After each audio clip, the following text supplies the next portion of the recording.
Magandang araw, Miss Aya. Ako nga pala si Samara, tubong Leyte.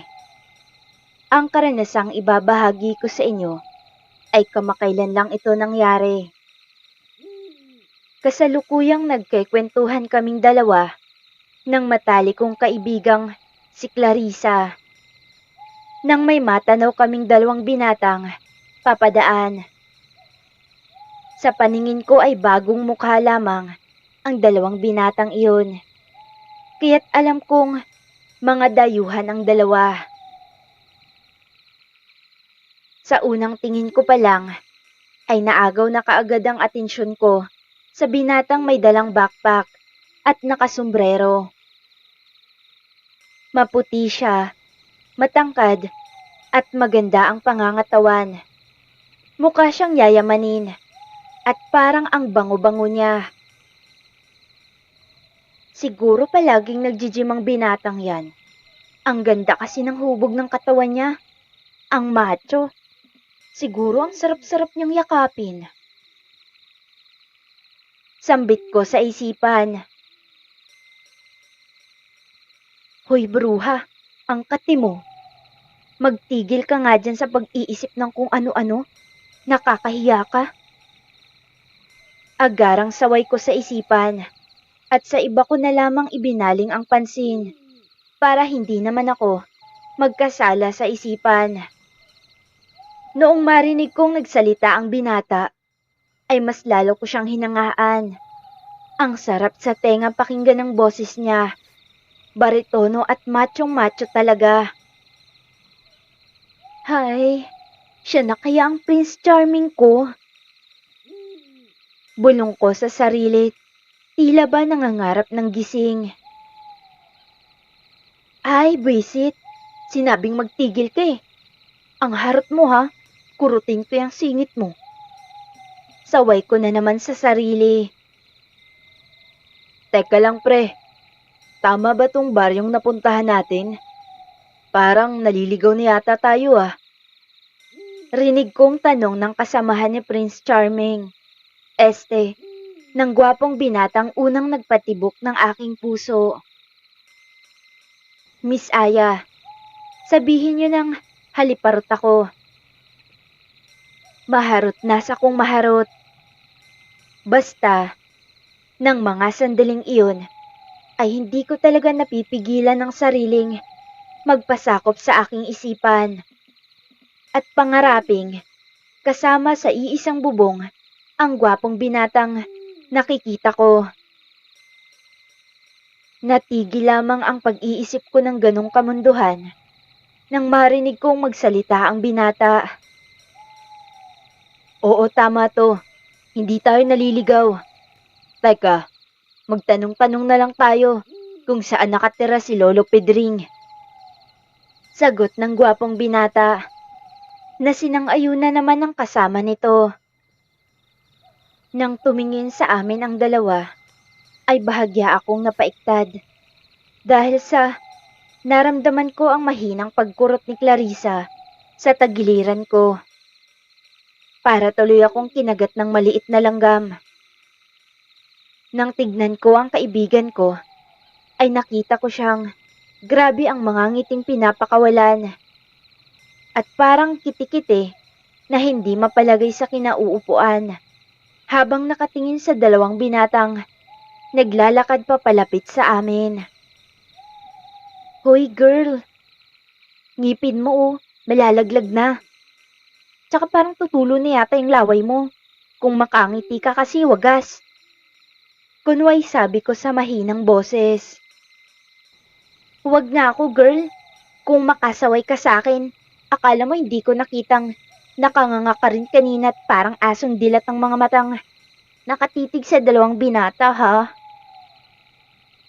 Sagot niya at muli niya na naman akong kinurot ng mahina sa tagiliran.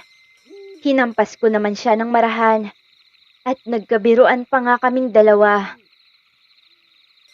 Natigil lamang ang biruan namin nang tuluyan ng makalapit ang dalawang binata at nagtanong kung may kakilala ba kaming nagngangalang Pedring. Si Lolo Pedring ba? Oo, kilala ko siya. Tara, samahan ko na kayo sa bahay niya. Alam ko kung nasaan ang bahay niya. Agarang presenta ni Clarissa nang walang pagdadalawang isip. Sasawayin ko na sana siya at pagsasabihang wag basta-bastang sumama dahil hindi naman namin kilala ang dalawang binata. Ang kaso, hindi na ako nakapagsalita pa dahil mabilis nang tumango at lumapit sa dalawang binata ang maharot kong kaibigan. Wala na nga akong nagawa pa noong maglakad na sila. Ayoko sanang sumama. Ang kaso, tinawag ako ni Clarissa at sinabihang samahan ko raw sila. Bilisan mo na ngang maglakad dyan, ang bagal-bagal mo. Aniya pa ng kaibigan ko at ikinawit niya ang kamay sa braso ko at sumabay na sa paglalakad. Ay, pruha. Pabulong kong wika sa kanya. Naihatid namin ng maayos ang dalawang binata sa mismong bahay ni Lolo Pedring. At napag-alaman namin, apo pala sila ng matandang kababaryo namin.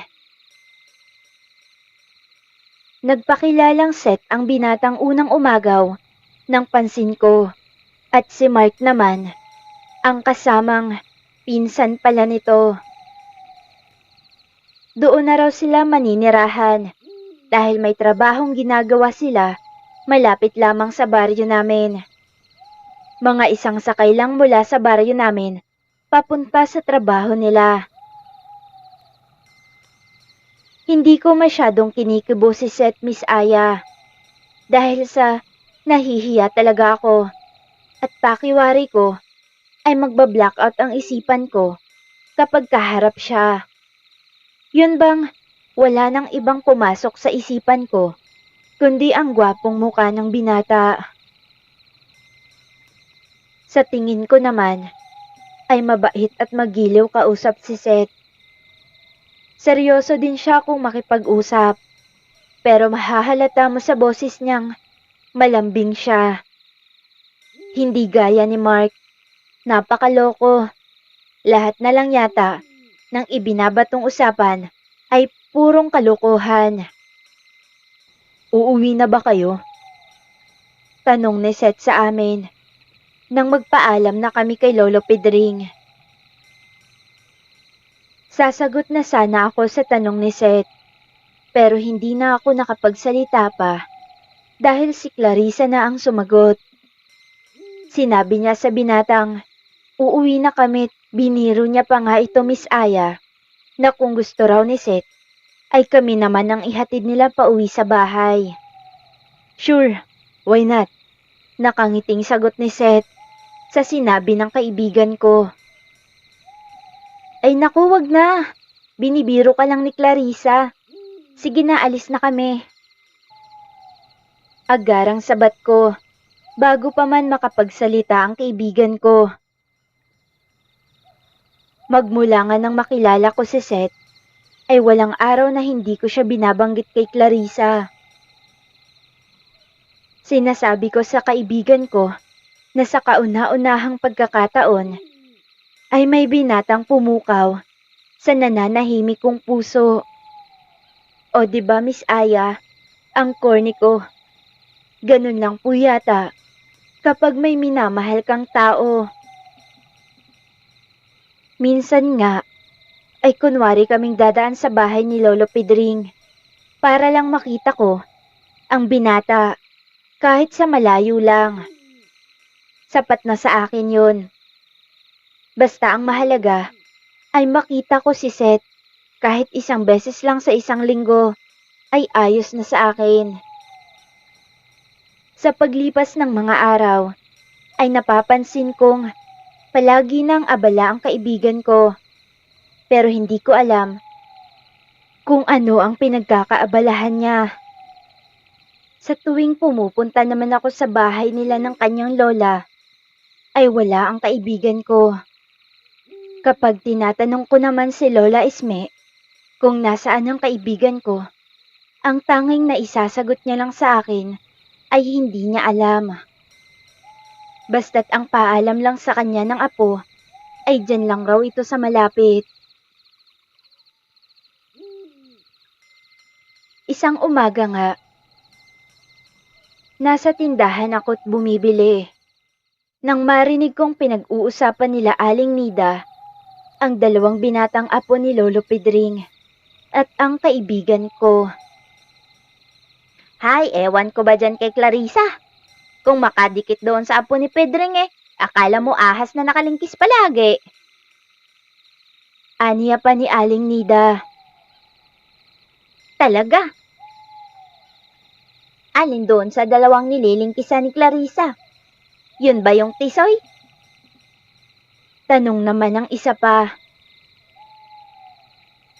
Sa nakikita ko, nakarang araw na nililingkisan ni Clarissa, yung maputi na matangkad. Yun ba yung tisoy na sinasabi mo? Sagot at balik tanong ng kausap ni Aling Nida. Abay, oo, yun nga. Nako, yang apo talaga ni Isme. Abay manang-mana sa ina niyang haliparot na nagtatrabaho sa kabaret. Kaya nga pumutok sa buho lang yan si Clarissa. Hindi alam kung sino ang tatay niyan. Sa dami ba namang maglabas-masok sa lagusan ng nanay ni Clarissa, malalaman niya pa ba kung kaninong binhi iyang anak niya? Tugon ni Aling Nida. Sabay nagkatawanan pa ang dalawa. Tawang-tawa ang kausap nito at sinabing kung ano ang puno ay siyang bunga rin. Alangan namang mamunga ng mangga ang santol. Ika nga, natural kung haliparot ang ina, abay ganon rin ang anak. Naiinis at hindi ko nagustuhan ang pinag-uusapan ng mga tsismosang matatanda naming kapitbahay na wala nang ginawa sa buhay kundi ang bantayan ng buhay ng ibang tao. Aling Nida naman, masyado naman huyatang na may personal na kayo. Wala namang ginagawa ang pamilya ng kaibigan ko sa inyo, 'di ba? Kaya bakit niyo pinag-uusapan si Clarissa at ang nanay niya? Kung makapagsabi kayong haliparot, parang hindi kayo dumaan sa pagiging haliparot Mawalang galang na po sa inyo ha. Hindi ko lang kasi nagustuhan ang mga sinasabi nyo tungkol sa kaibigan ko't sa nanay niya. Wika ko't pinanlakihan sila ng mga mata. Abat, totoo naman kasi ang sinasabi namin, Samara. Kung ako sa'yo, huwag mo nang ipagtanggol pa yung kaibigan mo. Dahil hindi naman katanggol-tanggol. Ani pa ni Aling Nida. Abay talaga naman, napakatabil ng dila ng mga gurang na to. Sarap paglagyan ng sili ang bunganga. Bulong ko sa sarili dahil sa inis na nararamdaman ko. Pagkaabot ko ng mga pinamili ko, ay umalis na kaagad ako. Baka kasi hindi ako makapagpigil, Miss Aya, at ako naman ang makapagsalita ng hindi maganda sa kanila. Pag-uwi ko sa bahay, ay nagulat ako nang makita ko si Clarissa, kasama si Mark at Seth. Nagulat pa ako dahil paglapit ko sa kanila, ay inabot sa akin ni Seth ang hawak-hawak niyang isang kumpol ng bulaklak. Para sa'yo. Nakangiting wika niya. Ha? Teka, bakit mo ako binigyan ng bulaklak? Nagtatakang tanong ko. Nang mga sandaling iyon, ay halos hindi ako makahinga. Nang tahasang sabihin sa akin ng binatang, aakyat umano siya ng ligaw. Gulat na gulat ako't hindi inaasahan ang sinabi nito. Ano? Manliligaw ka sa akin? Isang beses lang naman tayo nagkita. Tapos manliligaw ka na kaagad sa akin. Medyo natatawa kong sabi sa kanya para maitago ang hiyang nararamdaman ko. Diretsahang sinabi sa akin ni Seth na noong una pa lang niya akong makita ay may kakaiba na raw siyang nararamdamang paghanga. Magmula noon ay hindi na umano ako maalis-alis sa isipan niya. Ilang araw niya na nga ring pinag-iisipan ang lahat. At ngayon nga ay lakas loob na siyang nagpasama kay Clarissa sa bahay ko para umakyat ng ligaw. Magsipasok na kayo rito sa loob ng bahay at naihain ko na ang minatamis. Halina kayo rito. Tawag ng aking ina. Ano ka ba naman, Samara? Hindi mo man lang sinabi sa akin na may gwapo ka palang manliligaw. Abay, kung hindi pa pumunta rito ang binatang ito at magpakilala hindi ko pa malalaman. Aniya pa ng aking ina nang makapasok na kami sa loob ng bahay. Sandali po. Nakausap mo na si Seth, Nay? Takang tanong ko. Masayang tumango ang aking ina at sinabi niya kay Seth na wala naman umanong problema kung liligawan ako ng binata. Botong-botong nga raw siya. Dahil ni minsan ay hindi pa ako nagkakanobyo. Nay, maghinay-hinay ka po sa sinasabi mo. Nakakahiya po sa mga bisita ko. Saway ko sa aking ina. Nang araw ngang iyon, ay walang pagsidla ng sayang nararamdaman ko. Marami kaming mga bagay na napag-uusapan ni Seth. At kahit sa maiksing oras lang, ay naging panatag ang loob ko sa kanya. Hindi na ako nahihiyang makipag-usap sa kanya. Hindi gaya nung unang pagkikita namin. Lumipas ang mga araw, ay palagi nang pumupunta sa bahay namin si Seth. Minsan nga, maaga pa lang ay nasa bahay na at nakikipagkwentuhan sa kapatid kong si Ronnie. Tuloy ay hindi ko maiwasang tuluyan ng mahulog ang loob sa binata. Subalit sa kabila ng sayang nararamdaman ko, ay hindi ko alam na lihim na palang nagagalit sa akin ang kaibigan ko at iniiwasan niya na ako. Parang napapansin kong hindi na nagpupunta dito si Clarissa, anak. Mayroon ba kayong hindi magandang pagkakaintindihan? Isang umagang tanong sa akin ng aking ina. Wala po, Nay. Hindi ko nga po alam kung bakit. Hindi na siya nagpupunta dito sa bahay. Baka siguro busy lang po siya. Tanging sagot ko na lamang sa tanong ng aking ina. Abala, ano naman ang pinagkakaabalahan niya? Tanong ulit nito. Nagkibit balikat na lamang ako at sinabing hindi ko alam. Iniba ko na lang ang usapan nang sa ganun ay hindi na magtanong pa ng magtanong ang aking ina. Maski ako man kasi ay hindi ko alam kung bakit naging ganon ang kaibigan ko. Wala naman akong nagawang masama sa kaibigan kong iyon, kaya't nagtataka talaga ako. Hanggang sa isang araw, nagulat na lamang ako nang sa pagpunta ko sa bahay ni Clarissa ay naroroon si Seth at magkayakap pa sila sa upuan at magkahawak kamay.